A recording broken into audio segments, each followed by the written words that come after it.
Hi, I'm Charlie Stern, and this is the Stern Message. There are days when I seriously question why I spend $65 a month on home delivery of the New York Times, but today is not one of those days. I'll explain why right after this. Helpful news analysis on topics that actually matter to you.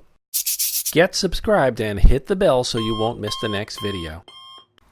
Quick affiliate link here. I found something even better than a Frisbee, better than an Aerobie. This thing is called an Activ Flyer, and you will love it. It comes in 8 different colors. A pack of 2 is only $13. You can take them to the beach. They float in water. They're easy to catch. They're fun to throw. And if you go to redbluetalk.com/flyer right now, you can add a pair to your Amazon shopping cart and have a blast.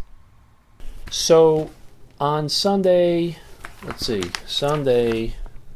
June 24th, 2018, the New York Times Magazine has this article called Bad Manners. It's one of these segments where it's called in the first words column, where they kind of break down what words mean and how words are used and how the use of words has changed. So it's a great article by Carina Chocano. She says, calling a faux pas inappropriate can make it sound like a grave error, and calling a crime inappropriate makes it seem like a misunderstanding. So there's this whole thing here. Not so long ago, inappropriate described things that were not done, like wearing white after Labor Day or congratulating the bride. I didn't know that was a problem, but I believe her. It goes on to say, inappropriate has started to feel like a secret code, an inconspicuous envelope containing much more pointed message. Push something behind the curtain of inappropriate, and you may be able to put off truly coming to terms with it. So it kind of talks about how the Me Too movement has used the word inappropriate, which sort of downgrades some of the most awful things that have gone on. So whatever you want, whatever you don't like for any reason, you can just say it's inappropriate. Interesting, thought about it a little bit, put it down. Then over the weekend, this whole situation with Sarah Huckabee Sanders getting heckled in a restaurant came up, and the whole world went nuts. So here I am on Tuesday, June 26th, page A1 of the New York Times. There's an article in column 5, Liberals Clash Over Steering Off High Road by Jonathan Martin. And he writes down here, progressives have heckled the Homeland Security Secretary, Kirstjen Nielsen, and the White House aide Stephen Miller at Washington restaurants.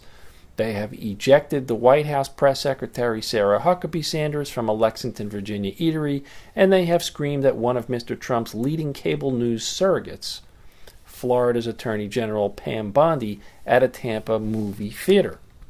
People are losing their minds. Maxine Waters, everybody knows what she said. I don't think she said anything so terrible, but nevertheless, it's been evocative and it's been all over the news. So the article goes on, because it's continued hearing on page A17. It says here, but the social media-fueled confrontations have opened a rift in the party over whether stoking anti-Trump outrage is helping or undermining its prospects in the midterm elections. Many younger Democrats believe that conventional politics are insufficient to the threat posed by a would-be authoritarian. David Axelrod, who I generally like and respect and agree with, the Obama guy, says it's totally counterproductive. Said David Axelrod, the former chief strategist for Barack Obama. You're making Sarah Huckabee Sanders a sympathetic figure. There's a lot to think about here, because on the one hand, I can sort of see what David Axelrod is saying, but on the other hand, the reason that these heckling things are happening is they are political protests. These are people who are standing up and they're saying, enough. You're locking up 2,000 kids in Texas. You're using the Customs and Border Patrol like some kind of a police force from the 1930s in Germany. It's not good. So there's a reason why these things are happening. So then what really brought it all together is an op-ed in, again, today's paper, Tuesday, June 26, 2018. We have a crisis of democracy, not manners. It's all over the paper. This one is an op-ed by Michelle Goldberg, and she says Trump officials deserve public shaming. Public shaming. That's really what's going on here. And she writes, but unless and until that happens, she's referring to like a take back, a seats being flipped from Republican to Democrat in the midterm elections. She's like, unless and until that happens, millions and millions of Americans watch helplessly as the president cages children, dehumanizes immigrants, spurns other democracies, guts healthcare protections, uses his office to enrich himself, and turns public life into a deranged phantasmagoria with his incontinent flood of lies. That's pretty strong writing. I'm not even sure what a phantasmagoria is, but that's why you read the op-ed page, because you learn a lot of good SAT words. And she finishes by saying, as long as our rulers wage war on cosmopolitan culture, they shouldn't feel entitled to its fruits. If they don't want to hear from the angry citizens they're supposed to serve, let them eat at the Trump grill. Oh, this is incredible. It's the town that fought back. So if you need more evidence of why people are protesting, here it is. Okay, it's a 2-page spread where the New York Times, this whole article is by one author named MIRIAM JORDAN. There's a town in Tennessee, a place called Morristown, Tennessee. Listen to what happened there. One morning in April, federal immigration agents swept into a meatpacking plant in this northeastern Tennessee manufacturing town, launching one of the biggest workplace raids since President Trump took office with a pledge to crack down on illegal immigration. Dozens of panicked workers fled in every direction. About 100 workers, right? These are people making $10 and $11 an hour. 100 workers, including at least one American citizen, were rounded up. Every Latino employee at the plant, it turned out, save a man who had hidden in the freezer. They rounded up 100 people who were working in a meat processing plant. Like, folks, where do you think your food comes from?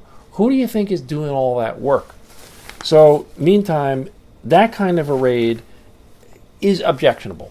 Okay, that should not be going on.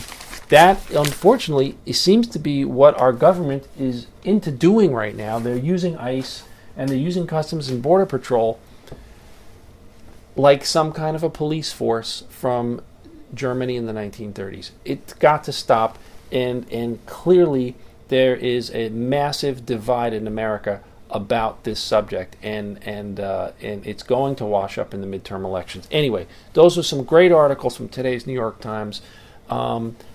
Please subscribe.